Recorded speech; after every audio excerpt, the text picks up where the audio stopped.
নবীর কাছে একদিন জিব্রাইল, মিকাইল, ইসরাফিল, আজরাইল চারজন ফেরেশতা উপস্থিত ছিলেন।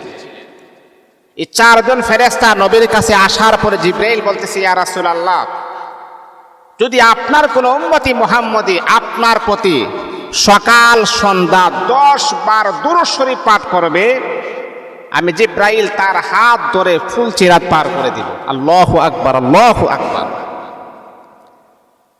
যদি আপনার নামে সকালে 10 বার দুরূদ শরীফ পাঠ করবে, আবার বিকালে 10 বার দুরূদ শরীফ পাঠ করবে,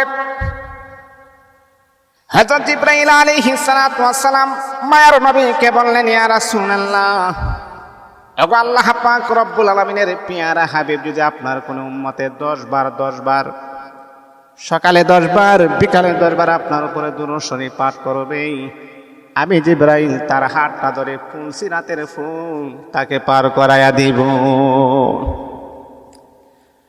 নবী বললেন, জিবরাইল শোনো শোনো শোনো, শুধু তা নয়, যেহেতু তোমরা এখানে 4 জন ফেরেশতা রয়েছ, এ জিবরাইল, ও মিকাইল, ও ইসরাফিল, ও মালাকুল মাউত আজরাইল, শোনো, আমার কোন উম্মতি মুহাম্মদী যখন একটা হাদিস যখন জানবে, জানার পরে যখন অন্যকে জানানোর চেষ্টা করবে, আমি নিজে জানলাম, আরেকজন ভাই জানে না, তাকে আমি জানানোর ফিকির করলাম, চেষ্টা করলাম, ও ভাই আপনি হাদিসটা জানেন। একজন মানুষ বেনামাজি মানুষ, নামাজ পড়ে না, তার সামনে গিয়ে আপনি নামাজের কথা বললেন। ও মুসলমান ভাই, আপনার বাবা মুসলমান, আপনিও তো মুসলমান, নামাজ যে না পড়েন, নামাজ না পড়লে এমন গুনাহ হবে, নামাজ পড়লে আল্লাহ পাক এমন সওয়াবের মালিক বানাবেন।